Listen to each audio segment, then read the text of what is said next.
They didn't glance up when she entered. It's just another black woman in ordinary clothes, black blouse, tan slacks, no badge, no authority, no threat. One cop stretched in a yawn. Another slurped his coffee. Act. The third officer, Kellen, pointed down at her shoes and muttered, "Guess the janitors are late again." The room burst into laughter, easy, careless, too practiced. She kept moving, steady, collected eyes sharp on everything. Ow. No hand offered help. No one asked her name. At the corridor outside the main office, Kellen stepped in front of her, cutting her off. "You lost, sweetheart?" He sneered, blocking her path. "This ain't the courthouse. We don't do drop-ins." She stayed quiet. He leaned closer, arrogance clinging to his breath. Unless you're here to bail out your son, what's it this time, car stereo?" A little weed, silence stretched. She blinked once. "Excuse me?" She asked, soft but pointed. "I was." Enough. His grin spread. "You heard me. Don't act innocent. You know your kind fast hands, no paper trail, and big mouths once you're caught." From the break room, another voice laughed. "Atch. She stole that blouse too." She didn't flinch, didn't retreat. She looked Kellen square in the eye and said, calm as stone, "Thank you for your honesty," then walked on. But he wasn't finished. "Hey," he barked loud enough for the others. "Get her out before she files one of those civil rights complaints or worse, asks for a supervisor." More laughter followed. A cup flew not from her hand and splattered cold coffee across her shoulder. She froze just for a beat, long enough for humiliation to cut deep. Long enough for the mental camera to capture a professional woman publicly, degraded inside the very building meant to protect the public. Oh. She didn't speak, because in less than 20 minutes, the same men mocking her would stand in a briefing room, and at the podium would be her chief Amara Lewis, the newly sworn head of the Coldwater Police Department, the first black woman to lead a force rotted by profiling, brutality, and cover-ups dressed as procedure. She hadn't come for greetings. She came to witness, to absorb, to expose, and she had already seen enough. Justice wasn't waiting. It was already there, watching, recording, and when it spoke, it wouldn't whisper, would demand reckoning. Coldwater would remember who walked in their doors unarmed, unwelcomed, and completely in control. Amara didn't need to guess what kind of department she had inherited. She felt it in the air stale, heavy, saturated with unchecked power and casual cruelty the moment she slipped in through the side entrance. No eye contact, no acknowledgement. Just the arrogance of decay that thrives in silence. That's why. She didn't announce herself. Not yet. Announcements gave time to prepare. Not rehearsed folk odes, not rehearsed folkades. Because misconduct itself is dangerous, but the culture that shields it is lethal. She wandered the halls, letting the building talk. Cracked tiles, faded posters from long defunded campaigns, framed photos of officers shaking hands with mayors, under slogans like integrity, service, honor, a brittle irony. Every hallway echoed with exclusion for people like her, not just in color, but in values. Leadership here wasn't earned. It was passed down like inheritance, guarded like family property. A legacy of impunity wrapped in uniforms. She stopped. At the operations board assignments, scrawled in blue marker. Traffic stops, drug sweeps, patrol rotations. One line froze her, routine ID checks. Westwood and Marlin. She knew that corner poor neighborhood, mostly black and Latino. A routine check? There was never routine. It was code. It was targeting disguised as duty. The quiet form of policing that rarely makes headlines but wrecks lives. One citation at a time. Down the hall, she entered the break room. 4 officers. Inside 3 white men. 1 blonde woman with a clipboard. The laughter cut off at her presence. One man scowled at the interruption. None spoke. She poured half a cup of coffee, stood silent, listening. Her father once taught her. Silence reveals more than speeches. Finally, one officer cleared his throat. "So, you new here or something?" His tone was false friendly, edged with suspicion. She nodded. "Just observing today. That was enough." She looked harmless. That's how she stayed invisible. That's how she collected truths. In under 30 minutes, she had counted 4 red flags, snide jokes about the new diversity hire. It's whispered before they realized she was there. A patrol sergeant brushing off a younger officer's complaint about excessive force during a chase. Whiteboards scribbled with citation goals, illegal quotas, hidden behind locked doors. The silence of those who knew better, but chose to look away. Her phone buzzed in her pocket. A coded text from her DOJ liaison. Eyes on cold water. She didn't reply. She didn't need to. This moment had been years in the making. She stepped into the holding wing next. Empty cells, scratched walls. A sour mix of bleach and old sweat ghosts of broken spirits. On the wall, laminated use of force guidelines, untouched. A prop. Below, a locked cabinet she already knew, held 2 years of misconduct reports, misplaced. When the last chief, Thomas Glay, abruptly retired 6 months prior, his exit wasn't coincidence, it was cover. He slipped away just before a federal audit. After a whistleblower accused 5 officers of falsifying arrests and planting evidence. The DOJ didn't send Amara to fill a vacancy, they sent her to dismantle a system. It's not to play chess, to flip the board. She moved to the evidence locker. It's unattended, sloppy logs, whole sections missing. Missing chain of custody meant ruined. Cases, tossed charges, guilty cops walking free. That wasn't laziness. That was sabotage dressed as incompetence. Corruption doesn't always wear a uniform, it hides in paperwork that vanishes in plain sight. Back in the main hall, footsteps approached. Officer Luis Martinez, mid-30s. Puerto Rican, eyes restless, shoulders heavy from years of survival. Their eyes met. He hesitated, then nodded slightly. Saw something in her purpose, maybe. Some notice it early, others only when it speaks. He said nothing, but as he passed, whispered just loud enough.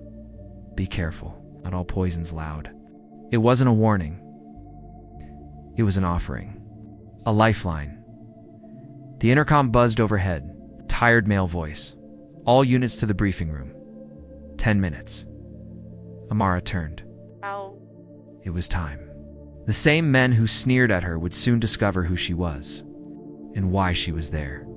The briefing room looked unchanged in decades. Crooked chairs, flickering fluorescent lights, stained whiteboard, a flag yellowing on the wall. But today it would become something else, a reckoning chamber. Officers drifted in, carrying coffee, trading crude jokes. Few even noticed the quiet woman by the side door. Those who did gave her the kind of glance meant for janitors or temps. Captain Ray Brewer called the room to order, stocky, red-faced, basking in comfort. He didn't bother to hide his disdain. All right, folks, I know this is short notice, but we've got a special guest today. His voice dripped dismissal, like introducing someone irrelevant. Chief Glay's replacement has been named. She's here now, murmurs rippled. A few heads turned. No applause, a few smirks. That's when she stepped forward. Amara walked slowly, deliberately, setting a slim black folder with the gold department seal on the podium. She raised her head. The room fell silent. It wasn't because anyone knew her face. It was because her presence unsettled the cadence of the room itself. Her gaze swept across the gathering, landing deliberately on the same people who had mocked her less than an hour earlier. Kellen's grin faltered before it ever surfaced. Officer Daniels, the one who had sneered about her attire in the break room, swallowed hard. My name, she declared with steady grace, is Amara Lewis. As of this morning, I am your chief of police. The silence was sharp, punishing. 1 second. 2. Then the shift began. Backs straightened. Eyes flickered. Chairs creaked beneath unseen weight. Amara's stare never broke. Before I begin, let me say this. I arrived without cameras, without reporters. I did not demand attention. I simply watched. And what I saw in my first hour here was more than disappointing, it was exposing. Her voice was level, clear yet reinforced by an undercurrent of steel. From improper behavior in shared spaces, to disregard for professional standards, Too blatant racial profiling dressed up as routine assignments. I've seen departments like this before. I've taken them apart before. But this one, she motioned around the room, is worse. Because some of you truly believe no one is watching. She paused, allowing the words to cut. I've read internal affairs reports. I've seen the lawsuits that were quietly buried. I know the difference between honest mistakes and systemic abuse. And I know who among you laughed when I was harassed in your own lobby 25 minutes ago. A flicker moved across the crowd. Ellen shifted. Uneasily, others darted glances, weighing each other's reactions. But Amara pressed forward. You don't owe me respect because of a badge.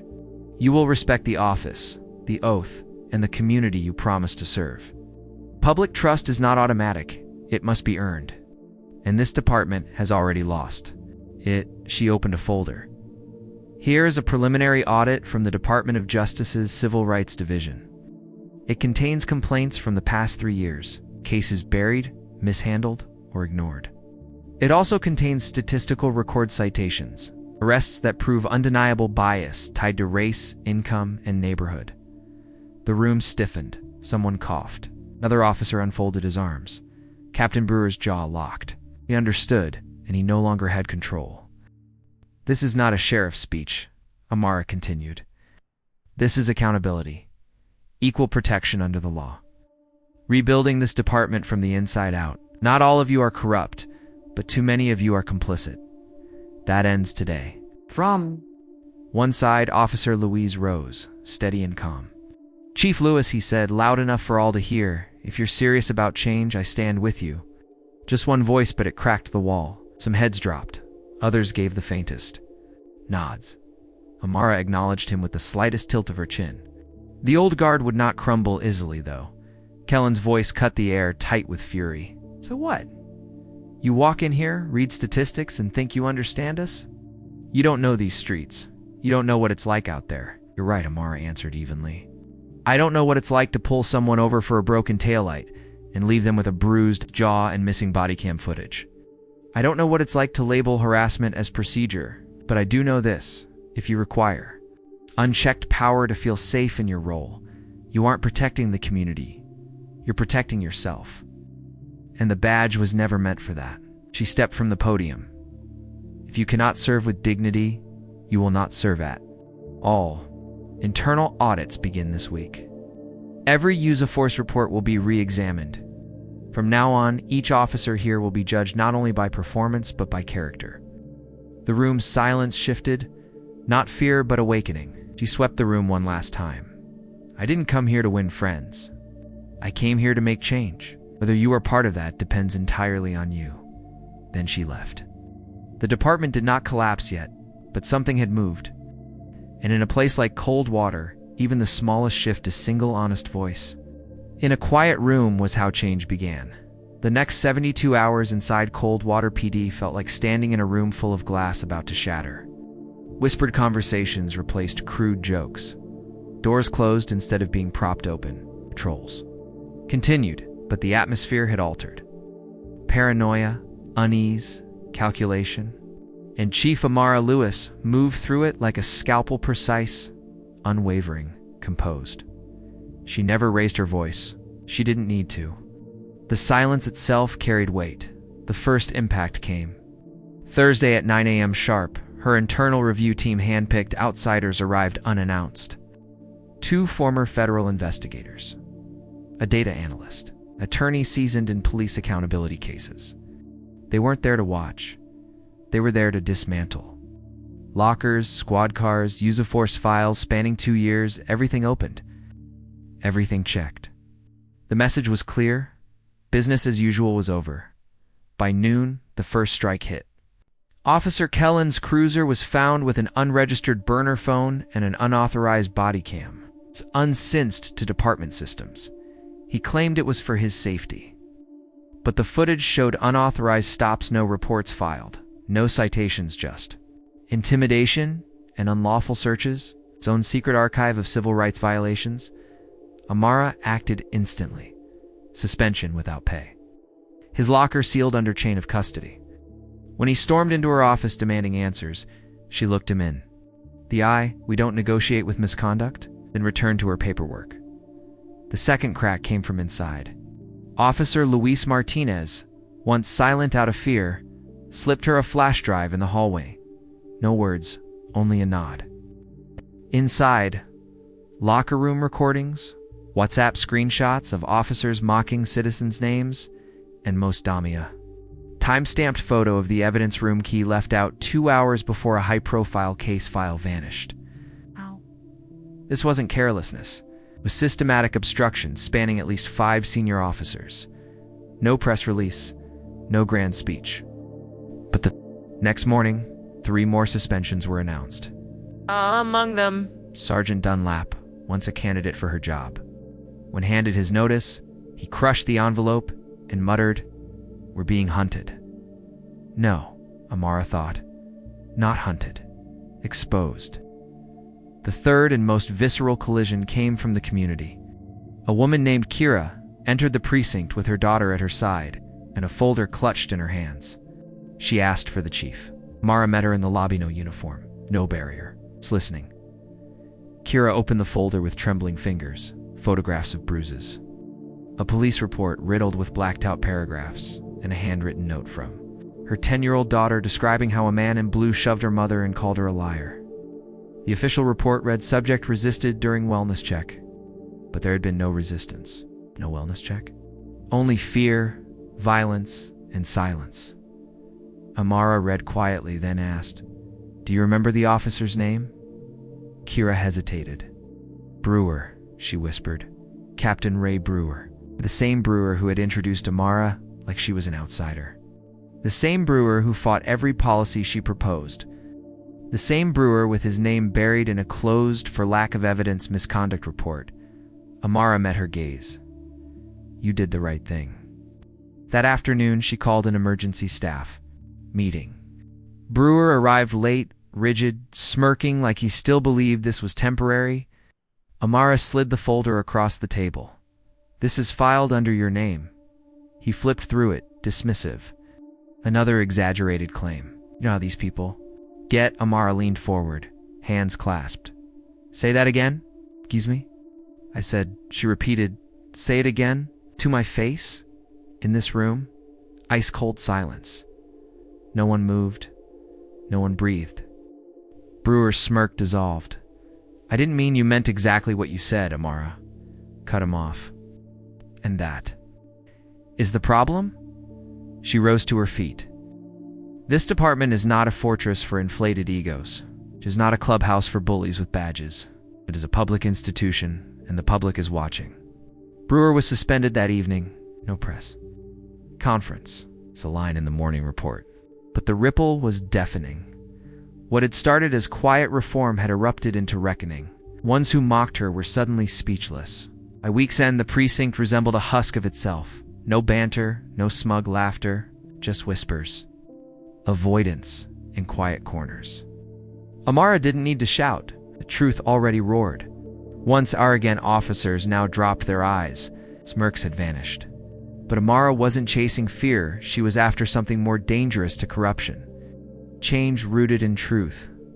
The fourth strike came silently. Brown manila envelope appeared on her desk late Friday night. No name, no fingerprints, just one. Black marker label. Watch closely. Inside the small USB stick sat a folded sheet of paper. 3 words scrawled across it in uppercase letters. Alone, she pressed play on the file. What appeared wasn't merely negligence, it was a deliberate scheme. The shaky black and white footage revealed to officers, later identified as Deputy Rowland and Officer Byers, quietly removing drugs from the evidence room, swapping them with baking powder, and sealing the boxes again. The date: 6 months prior. The case: a trafficking operation paraded as a political trophy during an election season. Officially, charges were dropped over mishandled evidence. In reality, it had been orchestrated. Theft, fraud, tampering, obstruction, all intentional. And the clip didn't stop there. The final frame showed the precinct's basement, garage, where Captain Brewer himself met a man in street clothes, handing him a sealed package. Though the camera was distant, the audio was unmistakable. Brewer's voice. "Tell Kellen that shipment's covered. Now, disappear." Amara exhaled slowly. The web of corruption was wider than she imagined. That very night, she arranged an urgent confidential call with the Department of Justice. Combined with her team's mounting pile of violations, the new evidence would escalate everything into a multi-agency federal probe. Coldwater PD was no longer just under review. It was officially under federal investigation for corruption and civil rights abuse. The following morning, Amara summoned Officer Louise. She needed someone she trusted, and he had proven worthy. Of that trust, she showed him the footage.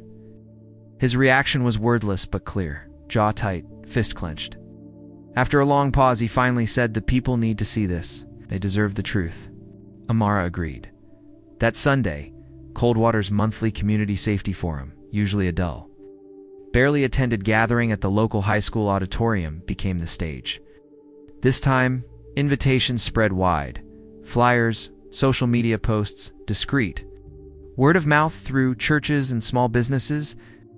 And most importantly, Amara ensured the press would be there. When the lights dimmed and the microphone came alive, she offered no speech. Instead, she played the video. No preamble, no commentary, only the unfiltered truth.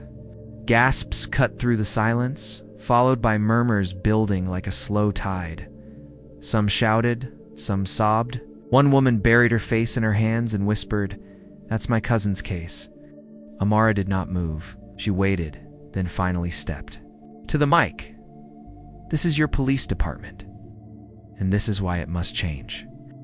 That moment, the fifth explosion, marked Coldwater's turning point. What had once been whispers became undeniable fact. Trust had been shattered, and Amara had delivered proof in the clearest language possible. Video, voice, truth. By Monday, she had filed official complaints with the state attorney general. 4 officers were suspended, and a joint task force began interviewing former detainees, citizens, and internal witnesses. Soon, more evidence surfaced. Buried complaints resurfaced, some a decade old. The picture formed with chilling clarity: harassment, coerced confessions, planted evidence, retaliatory patrols. This wasn't a few bad apples. It was a system designed to silence. The sixth spark came from within. A group of younger officers, mostly Black, Latino, and women, requested a private meeting. One by one, they told Amara their stories. Complaints ignored, promotions dangled, then revoked if they refused to conform. Finally, rookie Rachel Thomas spoke. Her voice trembled, but her words hit like thunder. "I joined to serve people who look like my family. But on day 1, I was told to forget the sob stories and hit quotas. I've wanted to quit every day. Since, until now," Amara nodded. "You don't have to quit, just have to fight smarter, and I'll stand behind you." Word spread. Something new was rising in Coldwater reform: honesty, dignity. But progress invites retaliation. That night, someone slashed the tires of Amara's unmarked car, carving the word traitor into the driver's side. She didn't alert the press or mention it at briefing. She replaced the tires and kept walking. Intimidation doesn't work on someone who has already endured worse. The 7th and final detonation came. By way of an encrypted file from a whistleblower, a former prosecutor, inside was a leaked memo from ex-Chief Glay, outlining a discretionary enforcement strategy for election years. It instructed officers to ramp up arrests in districts with low voter turnout and weak legal defense. It was voter suppression disguised as public safety. Standing at her office window, memo in hand, coffee in the other, Amara felt the weight of it. This wasn't just a broken department. It was systemic abuse draped in patriotism. Burning it to the ground and rebuilding was now her responsibility. She sealed the memo in a fireproof evidence bag. "I didn't come here to clean house," she whispered. "I came to build a new one." Outside her office, for the first time in Coldwater's memory, the silence didn't feel like fear. It felt like anticipation, the breath before something better. The full purge was projected to take 6 months. It took fewer than 3. When Amara first arrived, she expected to sift through bureaucracy and buried lies. Instead, the corruption wasn't hidden at all. It was blatant, shameless, normalized. And now, it stood in the spotlight. But change is never linear. It twists, resists, retaliates. That twist came one Tuesday morning, after finishing a DOJ. To brief Amara's assistant entered pale and shaken, handing her a manila envelope. Inside were 2 screenshots.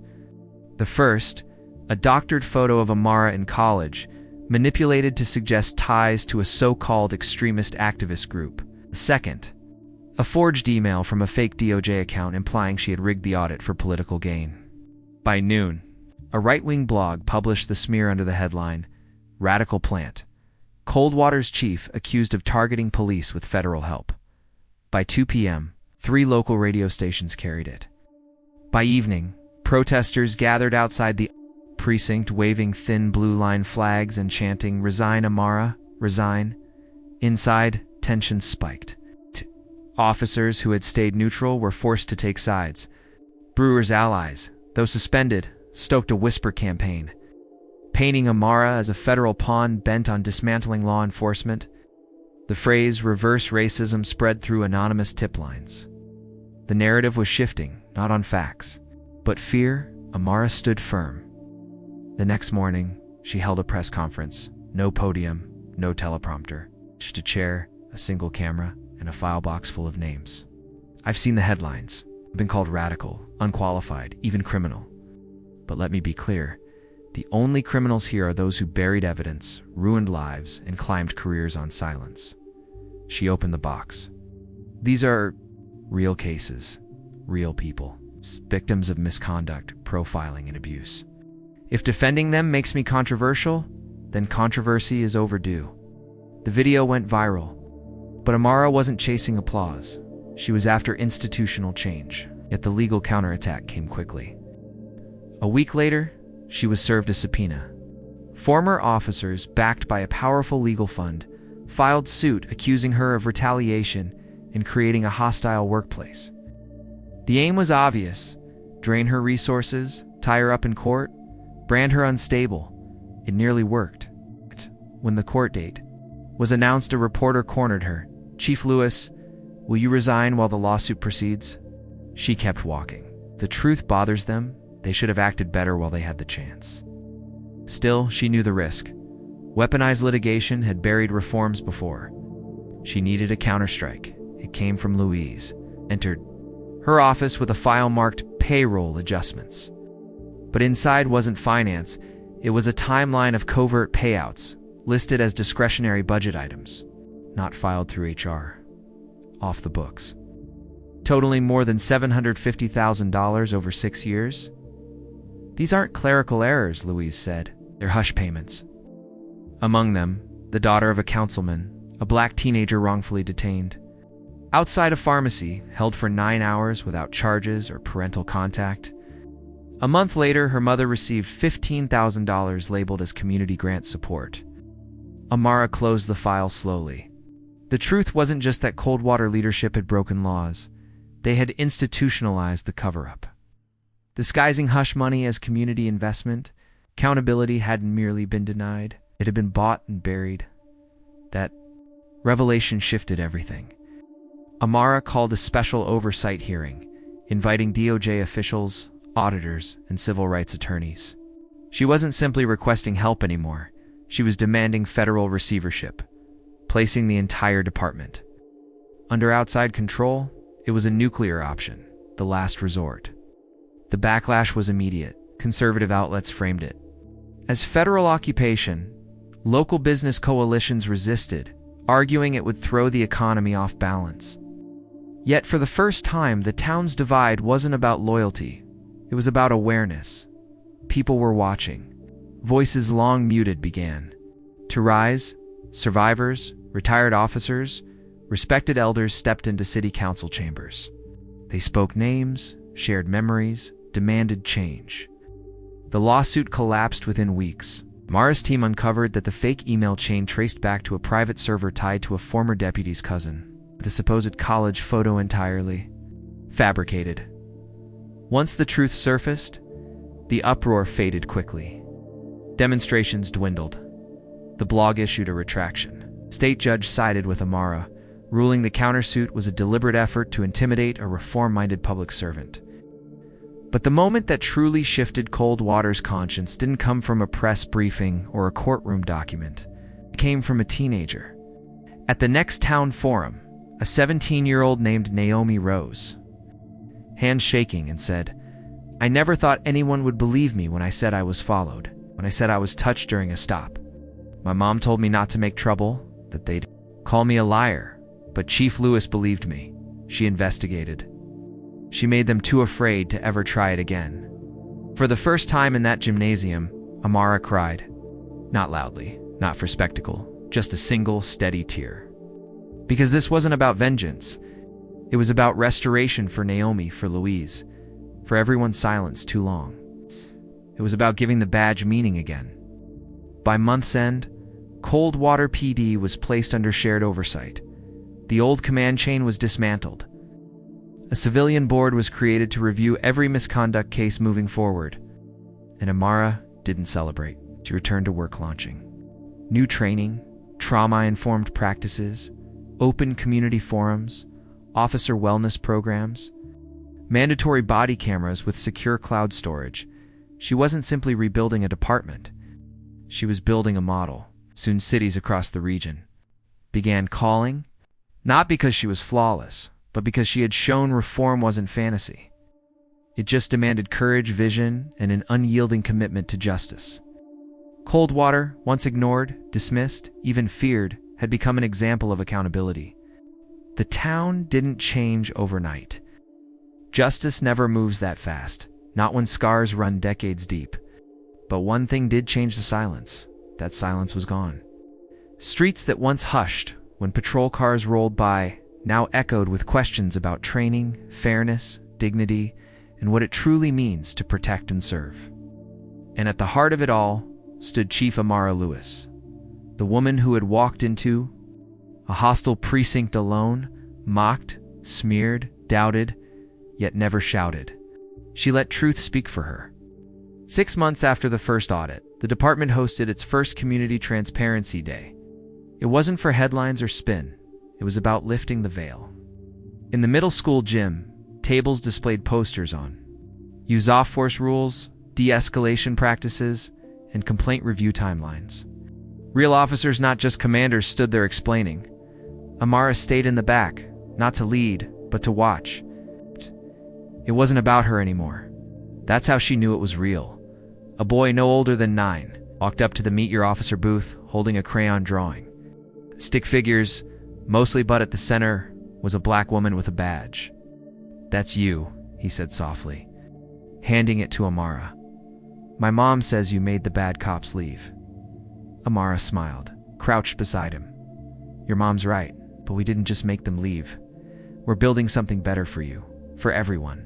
That had always been the point. Not destruction-transformation. Too often reform stories end in resignation or revenge. Amara chose neither. She rebuilt the very system that tried to break her. She gave Coldwater something rare: trust, not just in law, but in the belief that law could belong to all people, not just to the loudest voices or the neatest uniforms. Sure, there were still critics, residents who muttered, officers who quit rather than adapt. Old systems never vanish quietly, but they didn't win. It's people like Naomi, like Louise, like that boy with his drawing. They stayed. They stood up. They changed. When asked by a local reporter, "When did you know it was working?" Amara didn't point to audits, arrests, or new policies. She recalled a single night, weeks into the fight, leaving the station around 1 a.m., the streets empty. She noticed an older black man crossing toward her. Instinctively, she tensed. But he simply said, "I'm not scared of you. Not anymore." It's the first time I've ever said that about a badge. He tipped his hat and walked on. She paused in the interview and added, "That was it. That was when I knew something real had begun. Because power isn't only what you hold, it's what you leave behind." And Amara left behind more than rules or reforms. She left proof that Leadership without ego, justice without theatrics, and policing with accountability aren't buzzwords. They are possible if we stop waiting for permission.